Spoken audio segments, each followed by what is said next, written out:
जोङो बयबो लोगो नांनानै बिनांगौमोन नाथाय लेखा गोरोंफ्रा लाजिदों लेखा गोरोंफोरनो थाखा नाङा नामा थाखाखौ बिथांमोनासो हनै दाना थगायनायखौ जोङो नुदों हनै नेताफोरनाव थांबाय थाखाया लाबोबाय बिथांमोना हनै गामि जानि जाम्बा जाम्बिखौ उमुगाव होनांगौ उमुगाव होनांगौ उमुगाव होनांदों सोर बिलाय बिसोरो गोरों गोरों नंगौना नङा फालाय थाखानि थाखायनो गासैबो बान्दा जानांदों थाखानि थाखायनो गावनि जातिखौबो फाननांदों थाखानि थाखायनो गावनि मान सन्मानखौबो दिनै साननो आखिनो हायि जादों आइफोर आफाफोर बेनि गुबै खारना थाखा थाखा आइफोर आफाफोर बेनिखायनो रांखान्थि उदांस्रिनि बे सोमावसारनायाव दिनै भटारफ्राबो मिथिनानै भटार लोगो नांनानै दिनै भटारफ्रा गावसिनि बे दावहाखौ दिनै नांनो थाखाय दिनै 65 नं ढेकियाजुलि बिधान सभानि गेजेराव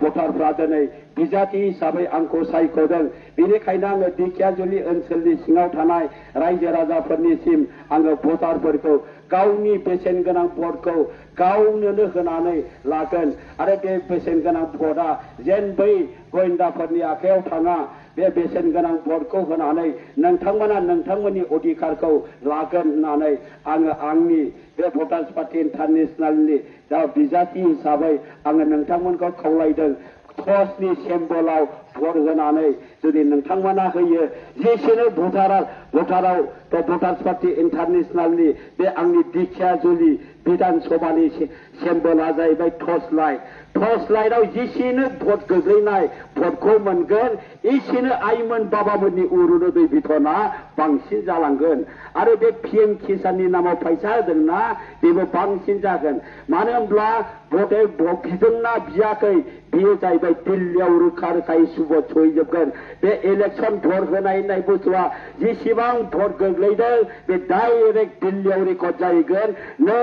ढेकियाजुलि बिधान सभानि सिङाव एथ' हाजार मानसिया भटारशिप बिदों होननानै रोखायै फोरमान जाहैगोन आइफोर आफाफोर आङो ढेकियाजुलि बिधान सभानि गेजेरनिफ्राय फैनानै दिनै भटार्स पार्टी इन्टारनेशनेलनि बिजाथि हिसाबै नोंथांमोननि बे बेसेन गोनां भटनि बेलायाव आङो बेसेन गोनां भटनि